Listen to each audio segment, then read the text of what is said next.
We ended the last hour looking at the basis for the millennial kingdom.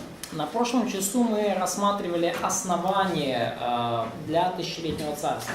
And one of the things that it is based on is that kingdom that existed in the time of David, Solomon, and even after. И мы говорили о том, что будущее тысячелетнее царство, оно основано, уходит корнями в то царство, которое было при Давиде и Соломоне, и даже немножко после них. I've already mentioned the features, but I forgot I had them on a slide as well. Я уже упоминал аспекты этого царства, но я забыл их разместить на слайде. The millennial kingdom will have the same features as the kingdom of Israel and Тысячелетнее царство будет иметь те же особенности, что царство израильское, time of David and Solomon. времен Давида и Соломона. So God already has set a pattern for the millennial kingdom. Бог уже установил закономерность, уже установил паттерн для тысячелетнего царства. One of the reasons I stress this is because this goes totally against either the amillennial or the postmillennial views. И почему я это подчеркиваю? Потому что это представление полностью противоречит взглядам амиллениалистов и постмиллениалистов. We'll see all of these features when we look at some of the specific verses later on. И все эти особенности мы увидим в будущем, когда будем рассматривать конкретные стихи. I want to share with you what the conditions will be, and we'll we'll see these in some of the verses. Я поделюсь с вами тем, какие условия будут в этом будущем тысячелетнем царстве, мы увидим это в других стихах. One of the features, the main features, is Israel is prominent. Первое, что Израиль будет доминировать. So it's different. Okay. What Да. does it say? Israel. It's rooted in the decree Oh, of creation. yeah. This is one of the. Yeah, I mentioned it's rooted in the creation mandate. Да, я уже говорил, да, что царство будет корнями уходит в указ, декрет Божий о творении. Where man is to rule. Первое повеление Бога человеку, когда человеку повелено править. Israel is prominent. I mentioned that one. Израиль будет особым народом, Израиль будет доминировать. God will raise up a godly king, and in the kingdom, obviously, the sinless king. Бог возвысит в царстве благочестивого царя, и этот царь будет безгрешен. David is the example. И Давид был примером такого царя. They will live in the land in security and peace. Народ будет жить в земле в безопасности и мире. And David subdued the enemies. Solomon had relative peace. И Давид подобным образом подчинил своих врагов и врагов Израиля, и при Соломоне был, в общем-то, относительный мир. One of the things I forgot to mention is that it's rooted in the Davidic covenant. Одна вещь, которую я забыл упомянуть, это то, что это уходит корнями в Давидов Завет. All of this is true of the kingdom of David and Solomon, but also are a pattern for the future. И все вот это, оно относится к царству Давида и Соломона, но также будет определенным шаблоном для будущего.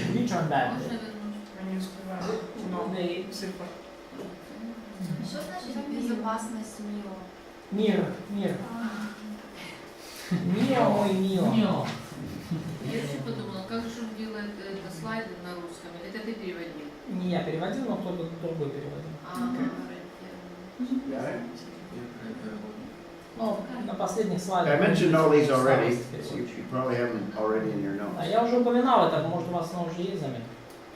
Number 6, we mentioned a temple with the presence of God, Шестое, мы упоминали храм, где будет Божье присутствие. the center of worship. Это будет центр поклонения. Number 7, I didn't mention great blessings. Седьмое, я как бы не упоминал, но будет великое благословение там в царстве. And if you read the text, Solomon is an example. И если вы читали текст, то вот Соломон является примером такого благословения. Всего будет в избытке. Blessing of wisdom, the greatest wisdom that the world has ever seen. Благословение мудрости будет провозглашаться величайшая мудрость, которую мир когда-либо слышал. Gold is so common during that period of time of Solomon that silver was not even considered valuable. Во времена Соломона like during times or during the millennium. Solomon, well, it's going to be greater in the millennium. Ну, даже во времена Соломона золота было столько, что серебро даже не считалось за драгоценный металл. It also talks about him having ships, many ships and wealth, Также говорится, что у Соломона было много кораблей, много богатства, trillions of dollars in the kingdom of Solomon. да, миллиарды и триллионы долларов в царстве Соломона и много чего еще In the там. millennium, it'll be both material, but it'll also be spiritual. И в тысячелетнем царстве это будет материальное изобилие, но также и духовное. Probably everything except wives. Yep, except that, yeah. Да, ну всего тоже будет много, за исключением жен. And I mentioned Israel will be a missionary nation to the rest of the nations. И, как я уже сказал, ну, я имею в виду царских жен, израильский народ будет миссионерским народом, народом-миссионером для остальных народов. Okay, get it? Хорошо? Everybody get it? 8 features. There's others. These are the major ones. Так, ну, есть другие, но это ключевые особенности. So we talked about the universal, eternal kingdom. We talked about a theocratic kingdom. Мы говорили о всемирном вечном царстве, мы говорили о теократическом царстве. And we are focusing on the future millennial И мы kingdom. фокусируемся на будущем царстве, тысячелетнем царстве. Okay. This is the kingdom, I believe, that Jesus offered in the first century. И вот это то царство, которое, по моему убеждению, Иисус предлагал еще в первом тысячелетии. Let's turn to the Gospel of Matthew and we'll see that offer. Давайте откроем Евангелие от Матфея и увидим это предложение. Matthew, first of all, chapter 4. Матфея 4 глава, во-первых. Now remember, John the Baptist has already announced that the kingdom of heaven is at hand. И помните, Иоанн Креститель уже объявлял, что Царство Божие, Царство Небесное приблизилось. Let's see, who's it? Ira? Is it, or Nadia? Nadia, verse 17, 4:17. 4:17, пожалуйста. С того времени Иисус начал проповедовать и говорить: «Покайтесь, ибо приблизилось Царство Небесное». Okay, the initial offer, repent for the kingdom of heaven is at hand. Изначальное предложение в Матфея 4:17 это покайтесь, ибо Царство Небесное близко уже. And notice the Sermon on the Mount, there's an emphasis on the kingdom. И обратите внимание, в Нагорной проповеди особый акцент на царстве. You're read verse 3 and then read verse 10. 3, 5:10. 5 глава, 3 стих и 5 глава, 10 стих. 5:3 and 5:10. «Блаженны нищие духом, ибо их есть Царство Небесное. Блаженны изгнанные за правду, ибо их есть Царство Небесное». Okay? References to the kingdom of heaven, 2 passages. Это указывает нам опять же на Царство Небесное, 2 отрывка. Kingdom is mentioned in verse 19, Царство упоминается в 19 стихе, verse 20 of chapter 5, в 20 стихе 5 главы, chapter 6 in verse 10, в 6 главе 10 стихе, verse 13, в стихе 13, also verse 33, также в стихе 33, chapter 7, verse 21. в 7 главе, в стихе 21. So a major theme of the Sermon on the Mount is the kingdom of heaven. И ключевая тема Нагорной проповеди это Царство Небесное. What Jesus is doing is he's preparing disciples in the Sermon on the Mount for the kingdom. It's preparation for the kingdom. Иисус, Он во время Нагорной проповеди готовит их к Царству, это подготовка к Царству. And by the way, we can apply the Sermon on the Mount today similarly. Кстати, мы можем также применять подобным образом Нагорную проповедь сегодня. Sermon on the Mount can prepare us for the millennial kingdom Нагорная проповедь и нас может подготовить к тысячелетнему by way царству. of application. Это, если мы будем применять, это одно из ее применений. Chapters 8 and 9, Jesus is authenticating that he's the king. В главах 8 и 9 Евангелия от Матфея Иисус подтверждает, что Он есть Царь. The Old Testament predicts that Messiah, who will reign, will perform miracles. Ветхий Завет предсказывал, что Мессия, будущий Царь, он будет совершать чудеса. So it's authenticating Jesus as king and authenticating the offer of the kingdom. И таким образом эти чудеса, они удостоверяют, да, аутентифицируют Иисуса как царя и удостоверяют его предложение о царстве, что это реальное предложение. But unfortunately, the Messiah was rejected. Но, к сожалению, Мессия был отвергнут. And let's read verse 12. Давайте прочитаем John 12 стих. 12:14. Андрей, а можно вопрос? А если бы они приняли? Question: what if they would accept it? Well, that's hypothetical. If they had accepted, the kingdom would have been established. Ну, гипотетический вопрос, гипотетический ответ. Если бы они приняли, царство было бы установлено. Now, Jesus would have had to die because he came to die, Но Иисусу все равно надо было умереть, потому что он пришел, чтобы умереть. but the Roman Empire would have crucified him. Но тогда Римская империя бы распяла его. А мы тогда пролетели бы? So would we as a church be kind of missed Yep. in that picture? Yeah. Чого? So, just for you. Только Господь. Да. Але Только для вас. тисячоліттям царстві язичники можуть It's спастися. hypothetical. But Gentiles still could be saved in the millennial kingdom. Yes. Да, конечно. Тому ми не прольотно. There would have been probably a short period of time between the resurrection Ну, прошло бы, наверное, какое-то короткое время там, между воскресением and the return of the Messiah, и возвращением Мессии. and the Jewish nation, likely apostles, would have evangelized the Gentiles. И еврейский народ, вот подобно апостолам, евангелизировали бы язычников. In fact, in Acts chapter 3, I think Peter is offering the kingdom again to Israel. Вообще говоря, в Деяниях 3 главе кажется, что Петр снова предлагает Израилю царство. So the king is rejected. Царь был отвергнут, несмотря And на это. I think one of the main things that Matthew is doing is explaining, well, if the king's rejected, where's the kingdom? What happened to the kingdom? И я думаю, что одна из основных целей Матфея это показать, что вот, если царь отвергнут, то где же царство? Что с ним случится? Okay.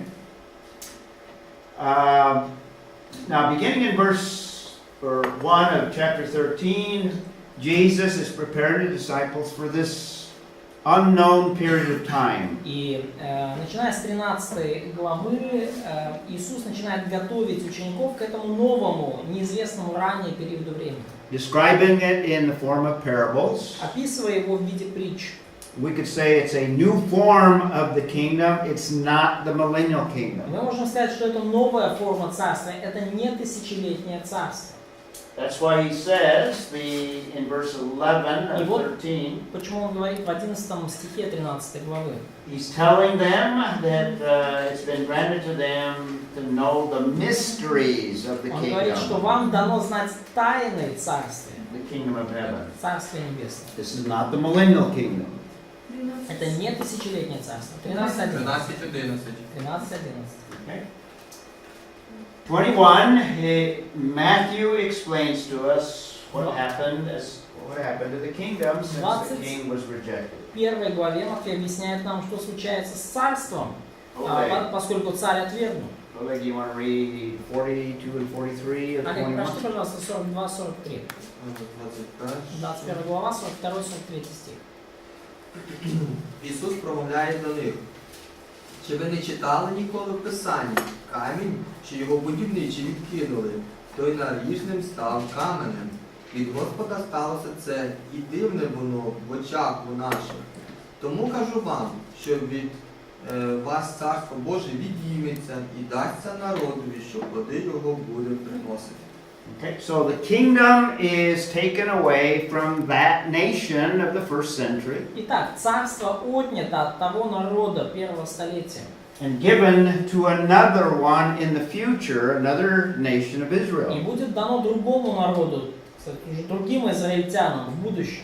Matthew is being careful to explain what to a Jewish audience И Матфей очень так аккуратно объяснил еврейскому народу, еврейской аудитории, why the kingdom was not established in the first century. по какой причине царство не было установлено в первом веке. Jesus himself describes when that kingdom will come in the Olivet Discourse. И Иисус сам объясняет, когда это царство настанет в проповеди на Масличной горе. So the kingdom is postponed Поэтому until царство отсрочено until he returns. до его возвращения. So that's the basis of the millennial И вот kingdom. это основа, основание для тысячелетнего царства. It's based on covenants. Оно основано на заветах, It's based on the kingdom of the Old Testament. It has the same features. оно основано на царстве Ветхого Завета, оно имеет те же особенности. And this is the kingdom that Jesus offers to Israel in the first И century. это то царство, которое Бог предлагал Израилю еще в первом столетии. Let's quickly go through the main events or major events of the millennial И kingdom. давайте кратко рассмотрим основные события тысячелетнего царства. First, we have obviously the coming of the king. Во-первых, очевидно, мы имеем приход царя, второе пришествие. We looked at that yesterday, the Мы second рассматривали это coming. вчера. Second coming of the king, the Messiah. Второе пришествие царя Мессии. Last night or yesterday, we also saw that he squelches his enemies. Также вчера мы видели, что он уничижит врагов своих. Now, in English, I have this alliterated again, but it probably doesn't translate into Russian. Да, In English, I'm starting everything with a S sound. да, то есть, как бы, so it's subjecting, you mean, he will subject them? Yeah, subjecting or Да. squelching. Да, он покорит и где-то и уничтожит своих врагов. На английском там аллитерация все на одно, у нас не получается. Вопрос какой был? Next event is described in Revelation 20, where we have John's description of the kingdom. Следующее событие уже в Откровении 20 главе, там Иоанн описывает царство. Yulia, read 1 through 3. Юлия, прочти, пожалуйста, с 1 по 3 стих. Откровение 1.3. 20 глава 1.3. Remember the sequence here. We're talking about Revelation 19, Помните последовательно здесь? Мы говорили про Откровение 19 главу. second coming, and Christ dealing with the enemies. Мы говорили про второе пришествие, про то, как Христос поступит со We're своими not going to look врагами. at, we've already looked at those, but we didn't look at chapter 20, Мы уже рассматривали, но мы сейчас давайте 19 главу откроем. first 3 verses. І бачив я янгола, що сходив з неба, що мав ключа від безодні, і кайдани великі в руці своїй, і схопив її змія, вожа стародавнього, що диявол він і сатана, і зв'язав його на 1000 років, прикинув його до безодні і замкнув його. І початку над ним поклав, щоб народи не зводили вже, аж поки не скінчиться 1000 років. А по цьому він розв'язаний буде на короткий час. Okay, that's the right one. You read the wrong one. first. Yeah. Okay. So we have Satan seized and bound. Так, мы видим, что сатана будет скован And notice it mentions 1000 years. и помещен в бездну и заключен, и это будет длиться 1000 лет. It's only John that tells us that the kingdom is going to be millennial or 1000 years. И только Иоанн говорит нам о том, что царство будет длиться 1000 лет. And he's going to tell us that 6 times. И он говорит нам об этом 6 раз, вот в этом коротком отрывке. Mentioned it in verse 2, 1, in verse 2 it's first time, number Он 3, упоминает это во 2 стихе, в 3 стихе, verse 3 another time. и там в 3 стихе даже 2 раза упоминает. So there's no temptation of Satan in the millennial kingdom. Поэтому в тысячелетнем царстве сатана никого искушать не будет. So we have the binding of Satan То есть мы здесь видим вот это плен сатаны after the second coming. после второго пришествия. Okay. Let's see. Let's go back. Let's read some more. Let's read verse 4. Давайте прочтем 4 стих. Larissa. «И увидел я престолы и сидящих на них, которым дано было судить, и души обезглавленных за свидетельство Иисуса и за Слово Божье, которые не поклонились зверю, ни образу его, и не приняли начертание на чело свое и на руку свою. Они ожили и царствовали со Христом 1000 лет». Okay. The focus there are on the believers of the tribulation, this 7-year period. И фокус здесь на верующих великой скорби, на тех, кто уверовал в течение вот этих 7 лет. And notice they are dead. И обратите внимание, что они как бы мертвых были. These Да, are the то есть martyrs, the они- ones that died for their faith. Они мученики, которым довелось умереть за свою веру. But they're raised up, Но они воскрешены. and they will sit on thrones, it says. И сказано, что они сядут на престолах. Part of the reward they receive for faithfulness is they will judge. И это часть награды, которую они получат за верность свою, они будут судьями. So what we have in the kingdom, Что мы увидим в Царстве? we have saints that will rule, Увидим святых, которые будут править. and saints will be involved in the judgment. И мы видим, что святые также будут участвовать в суде. They will judge, well, Christ will judge Antichrist that is coming, Христос осудит Антихриста. and he will also judge the nation, or Israel and the nations. Христос также будет судить Израиль и народы. So there's judgment at the second coming. Поэтому будет суд при втором пришествии. Then we have verses 4 through 6. Can I ask a little question? Yep. 1 Corinthians 6 speaks about the judgment over angels. Is it Yes. going to be there also?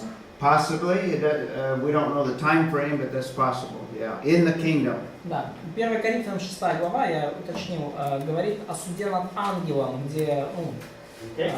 уже, в общем-то, мы должны что-то там делать. И я спрашиваю, это будет в царстве или он говорит, возможно. Now we have a reference to others, not just those that died during the tribulation. И нам говорится также и о других, не только о тех, кто умер во время скорби. Yura or Vasya. Василь, verse 5? Verse 5 Yeah, and 6. 5-6. Об'явлення 20 розділ. Откровение, 20 глава, 5-6 стих. Прочие же из умерших не ожили, доколе не окончится тысячи лет. Это первое воскресенье. Блаженный свят, имеющий участие в воскресенье первого. Над ним свет крайне имеет власть, но они будут священниками Бога и Христа, и будут царствовать тысячу лет. Okay. So there's a second resurrection, Будет и второе воскресенье. and that's the rest of the dead that came to life, but it's come to life until the 1,000 years were completed. То есть оставшиеся, да, из умерших будут воскрешены, но это будет только в конце 1000 лет. Those that are raised in the first resurrection are blessed. Те, кто были воскрешены при первом воскресенье, в начале царства, они благословенны. And again, notice the reference to 1,000 years in verse 4, И verse обратите 5, внимание, verse в 6. начале 4, 5, 6 стиха везде говорится про 1000 лет. Okay. So question, the rest of the dead, these are non-believers. Non-believers. То есть прочие же из умерших это неверующие. Mhm. То есть верующие в скорби будут воскрешены, поэтому они блаженны, а неверующие будут воскрешены только перед судом Белого. Remember, the church has already been raised, Церковь уже At the была rapture. воскрешена при восхищении. and probably Old Testament saints at the И, rapture. скорее всего, ветхозаветные святые тоже были при восхищении взяты тоже. Now we have a resurrection of the saints that will also enter into the millennial in resurrected bodies. И в 4 стихе, с 4 по 6 мы видим воскрешение святых, мучеников скорби, которые войдут в скорбь тоже в воскресших телах.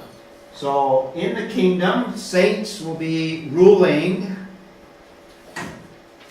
И в царстве святые будут править. verse 4 includes a group of saints. Включает в себя группу таких святых. And now we have rulers from different periods of time. И вот мы видим правителей из разных периодов времени. And probably faithful Old Testament saints will rule. Скорее всего, верные ветхозаветные святые тоже будут править. And we don't have time to look these up, but you might write down Daniel 7, referring to Old Testament believers. Да, и у нас сейчас нет времени, но Даниила 7 глава указывает на ветхозаветных верующих и их роль в царстве. They will reign in the kingdom, Daniel 7:18. Даниила 7:18 говорит, что святые Всевышнего будут владеть царством вовек и во веки веков. Write them down, 7, what did I say? Да. 18 and 27. Да, 18-27 стих говорит об этом. We read the verse in Matthew 19 of the 12 apostles. They will be seated on thrones as well. И в Матфея 19 главе мы читали про апостолов, они также воссядут на престолах. That's 19:28. 19-28, Матфея 19-28. Faithful New Testament saints, Верные новозаветные святые. we're promised in 1 Peter 2:9. Обещано в 1 Петра 2:9. Several, Revelation, Народ святой, царственное священство. Ну и несколько отрывков еще в Откровении говорится. we read 2:26 and 27 already. Откровение 2, 26 и 27. Кто побеждает, соблюдает дела мои до конца, тому дам власть над язычниками, будет постиг жезлом железным. 3:21. И также Откровение 3:21.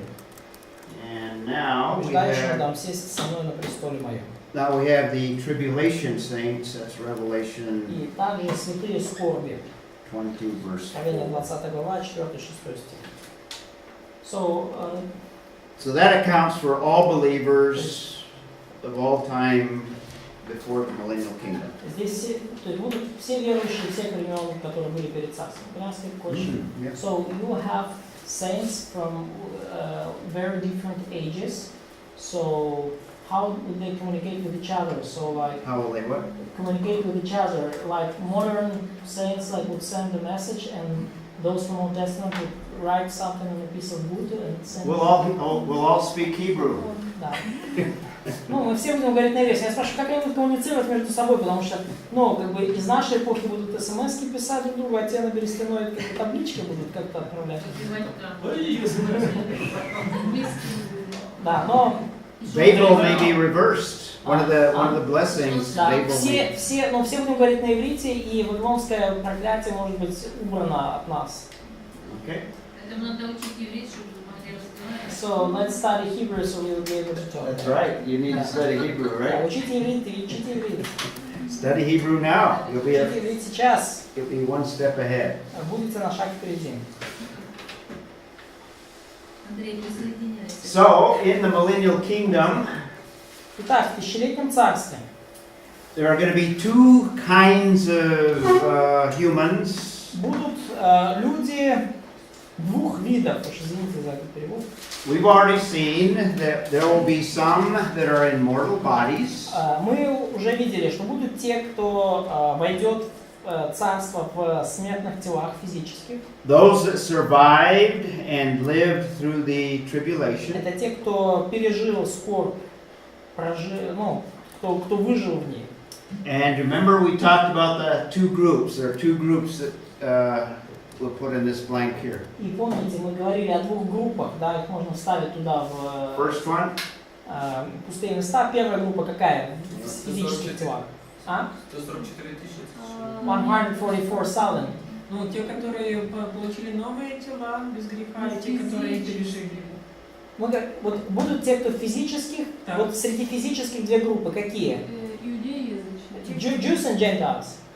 very good. Очень хорошо, не надо умничать. Всё Yeah, правильно. remember Matthew chapter 25. Помните, Матфея 25 глава. First two parables dealt with the Jews that were alive at the Первые две second coming. притчи о девах и о талантах касаются евреев, которые при втором пришествии каким-то чудом оказались живы. So we have living Israelites or Итак, Jewish people, мы будем видеть живых в физических телах евреев, израильтян. and then we have those that are living from the nations, that are believers. These are believers. И также мы будем видеть верующих в физических телах из народов, язычников. Only believers enter the kingdom. Только верующие войдут в царство. And there are spiritual humans that are part of the millennial kingdom. It's reversed here. It's reversed here. Oh, it's reversed. Yes. Ну и также будут духовные. Ну здесь уже угадывать ничего не надо. Да. These are the spiritual. No, these are mortal. These are mortal. This is spiritual. Uh-huh. What's this? Church. Church. Oh, Old Testament saints and. okay. I got them reversed. Sorry about that. Все перевернулось, перемешалось. Вообще все правильно, духовный сверху. So, but it's right, the spiritual should be ahead. Yeah, I guess so. I guess so. There you go. Да. These are the ones that enter the kingdom. I've got them reversed on Так, вот те, кто войдут в царство. So we're going to have spiritual people in spiritual bodies, resurrected bodies that will live. Итак, у нас будут люди в воскресших телах, так называемые духовные. Remember, Christ is going to reign. Помните, Христос будет править. He's going to reign in a resurrected body. Он будет править в своем воскресшем теле. The passages that refer to David reigning, he will reign in a resurrected body. И отрывки, которые говорят о Давиде, подразумевают, что он тоже будет править в воскресшем теле. But the 144,000 that enter, Но 144 тысячи, которые вот эти войдут с печатью, которые войдут в царство, and the Jewish converts that they lead to Christ, обращенные евреи, которых они привели ко Христу, if they're not martyred, they will enter in mortal bodies. если каким-то образом они не умерли мученической смертью, то они войдут уже в смертных телах. Что будет править и Христос, и Давид? So, how could it be that both Christ and David would rule? Well, Christ will rule over all. Ну, Христос будет править над всеми, David will rule over а Israel. Давид будет править над Израилем. Under David, the 12 apostles are going to rule the 12 tribes. И под властью Давида 12 апостолов будут править 12 коленами. Larissa might rule Ukraine. Лариса, может быть, будет править Украиной, Львовским районом, Огородом своим, Oh, огородом своим. Майдача, Под балконом. Майвилла. Yeah. Ну, то есть они как-то между собой договорятся. So Они we- достаточно давно знают друг друга. Yeah. Yeah, saints will rule. Believers Святые are ruling. будут править, да, верующие будут править. Okay. So almost everybody is accounted for except those that live through the millennial kingdom. Да, почти всех мы с вами вот тут посчитали, да, кроме тех, кто будет уже рожден в царстве. So it doesn't tell us what happens to those that live during the kingdom, but from the pattern that God has laid out, we can make some conclusions. Но не сказано нам, что же будет происходить с теми, кто вот уже родится в царстве, но мы уже из закономерности прошлого можем сделать некоторые выводы. So we have the saints ruling, То есть мы видим святых, которые будут править. saints in the millennium, rulers. Да, святые в тысячелетнем царстве будут править. Revelation 20 doesn't tell us a lot of detail. Откровение 20 глава не дает нам много деталей. It assumes that we know those Old Testament passages А подразумевается, что мы знаем ветхозаветные отрывки, that give us a lot of detail we'll look at in a moment. которые дают нам много деталей. Мы коснемся их буквально через минуту. What 12 or 20, go ahead. Yeah, I just have a funny question, but if saints would be in immortal bodies that are able to go through the walls, etc. So how Go through the what? walls. So how could privacy could be kept of those who are immortal bodies? It's you better wear your clothes. Okay. No, yeah. Yeah, it's, Don't they, know. they would be afraid that I'm just going through the... Yeah. Да, но я задал вопрос, ну вот если как бы, ну, духовные святые, мы с вами, значит, мы в воскресших телах, которые там через стены проходят и вообще там, They'll be in, а эти в смертных телах, как им вообще какую-то частную жизнь сохранить? То есть, ну, как они же будут бояться, что мы будем проходить и все видеть, это ж, ну... Это же хорошо. Он говорит, ну, как бы относите одежду просто, вы там, это... we can assume that there'll be a new set of rules for different people. Мы предполагаем, что будет какой-то новый набор правил для людей, чтобы как-то жизнь можно было Таких вести. этих желающих ходить. Вот там Я ничего. думаю, что Через стены не смотреть. Yeah, so probably we're gonna be released of sinful nature, so we would not have desire to Exactly. put our nose in other. Yeah, exactly. Да. Very good. You answered it yourself. Да.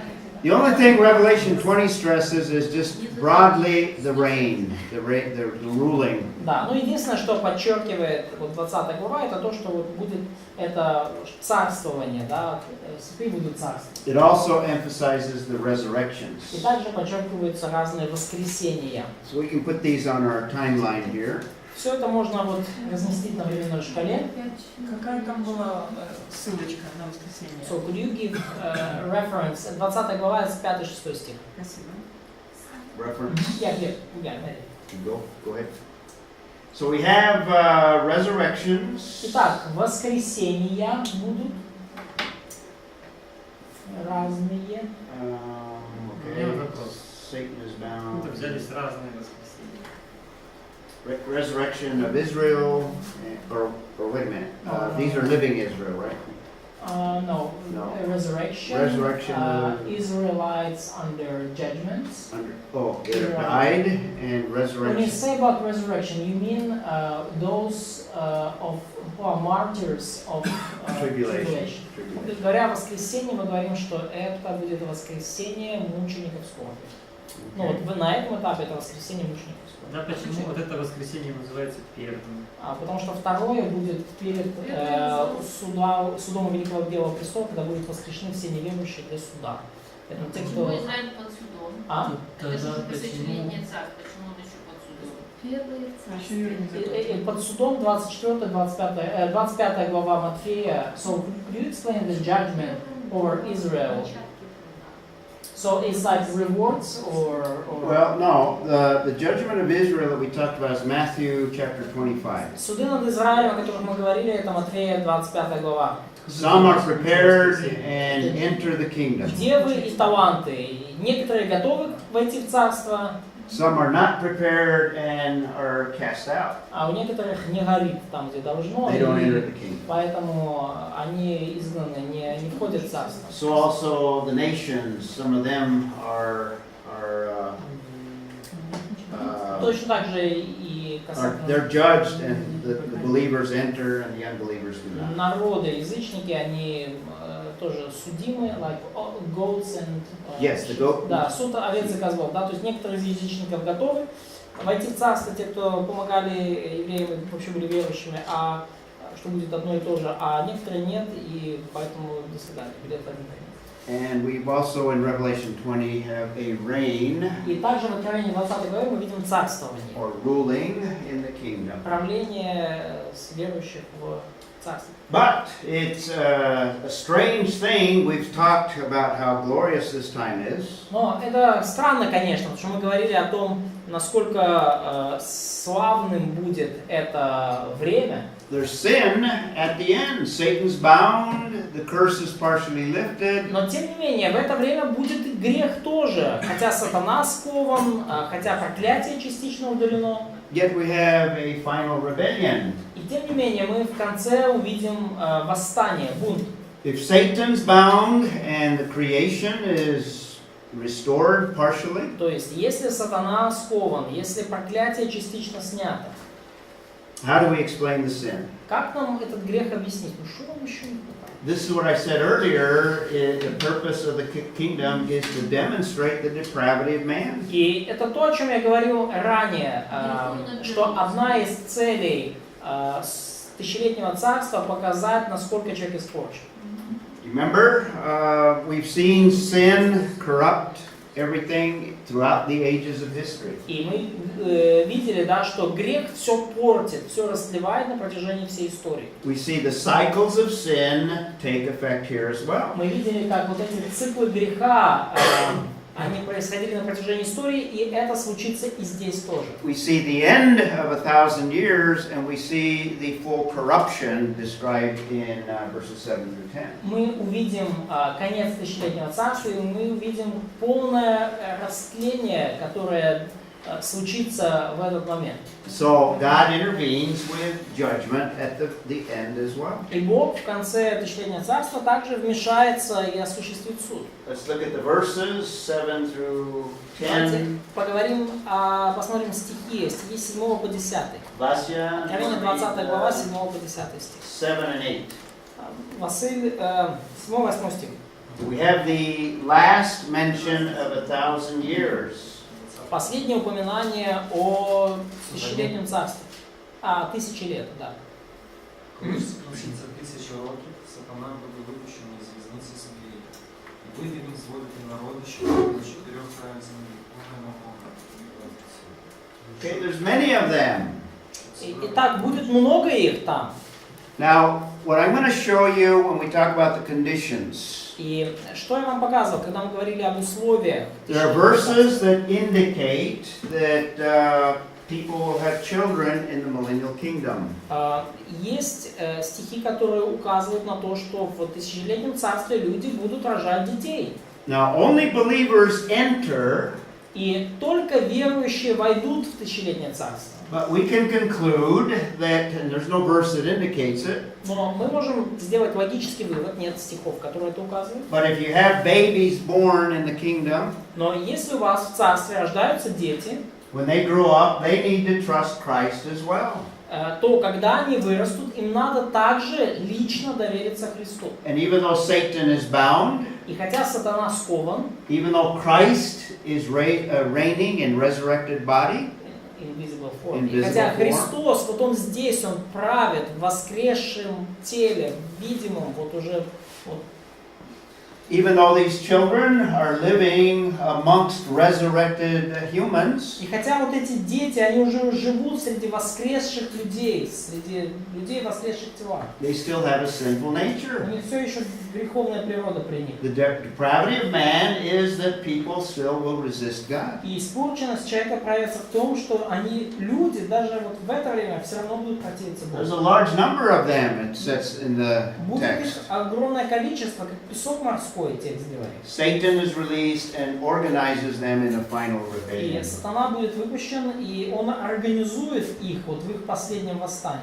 So I think that's what explains, we've already seen all of the patterns throughout world history. И я думаю, что вот это хорошо объясняет вот те паттерны, да, вот эти циклы, которые мы видели в мировой истории. Even though we don't have this specific explanation in the text, Хотя у нас нету такого явного объяснения здесь в it тексте. follows the pattern of the history Но мы that видим, comes. что вот это, эти события прекрасно вписываются в тот цикл, в те закономерности, которые мы видели в истории уже дальше. So verse 9, Ira. 9 стих, Ира. 29, да. Не спал огонь с неба от Бога и погибал. And verse 10 Yeah, verse 10. и 10. А дьявол, прельщавший их, вержен в озеро огненное и серное, где зверь лжепророк, и будут мучиться день и ночь во веки веков. Okay. So they're consumed. То есть они будут пожраны огнем. Now they'll be resurrected in the next passage, Но вскоре, уже буквально в следующем стихе, они будут воскрешены. and Satan, in fact, is judged in verse 10 as well. Да, ну в 11 стихе, да. Сатана будет также осужден и отправлен билетом в один конец в озеро. Cast into the lake of fire, and notice it's eternal. И обратите внимание, что это уже навсегда. So at the end here, we have a final rebellion. И в конце, то есть тысячелетнего царства, мы увидим вот последнее восстание, последний бунт. Okay, Gog and Magog. Годы и Магоги. From the Soviet era, Gog and Magog. So what do you want to say? I cherish patriotic feelings now. War at the end. Война в конце будет. Это типа... I don't know. Is that Moscow? No, it's Троещина. Oh, is it? Oh, sorry. Серьезно? Да, это улица Маяковского. Так это где мы садились там, Андрей, да? А? Когда ехали. Это с балкона, наверное. Ну, да, без балкона, по-моему. Это или это юность. That's not Moscow, huh? Это не Oh, Москва, да. sorry. Это Киев. Это Киев. It's a Kiev. Yeah. Ukraine is not Russia. Yeah. Украина не Россия. The Soviet Union once gobbled up, Gog and Magog gobbled your country up and left the remnants, what we can see, the museum of the... Да, ну вот это Советский Союз, вот такой Гог и Магог, он оставил свои какие-то артефакты на вашей земле. So what are some of the principles that we can learn? Итак, какие же принципы мы можем узнать из этого? Принципы царства или So, principles of kingdom Of the millennial kingdom, yeah. Да, тысячелетнего царства. Yep. It exposes the wickedness of Satan. Во-первых, тысячелетнее царство покажет все нечестие сатаны. After 1,000 years of being bound, he doesn't repent, he doesn't change. После 1000 лет пребывания в бездне он не покается и не изменится. He's still the deceiver. Он все равно останется обманщиком и обольстителем. He still organizes the final rebellion against God. Все еще попытается организовать последнее восстание против Бога. Also, what we've been saying is it reveals the depravity of man. Также то, что мы увидим, оно покажет испорченность человека. While Satan is bound, Пока сатана скован, garden is restored to some extent. И Эдемский сад будет восстановлен в той или иной степени. Man still raises his fist up to God. Но человек все равно будет махать кулаком Богу. Now we can assume from the pattern of history there were some believers as well. И мы можем предположить из уже исторических закономерностей, что также будут и верующие. From the children that were born in the kingdom. Вот и как бы дети, которые родятся в этом царстве, многие из них уверуют. But it doesn't mention them; it mentions those that rebel. Но они здесь не упоминаются только бунтовщики. The purpose, we said, is it confirms God's sovereignty, so we could say, principle, it confirms it. Да, и вот мы говорили уже, да, что одним из принципов цели является подтвердить Божье всевластие. То есть царствие это все подтвердит. God brings final judgment. Поскольку Бог осуществит окончательный суд. And it justifies that God is righteous when He brings judgment. И это также оправдает Божье вечное наказание. And eternal punishment is deserved. И будет пока продемонстрировано этими событиями, что вечное наказание заслужено. It's not out of proportion. Это не какое-то непропорциональное. Eternal punishment for Satan, for people, for Everybody. А вечное наказание для всех, для сатаны, для людей, для всех.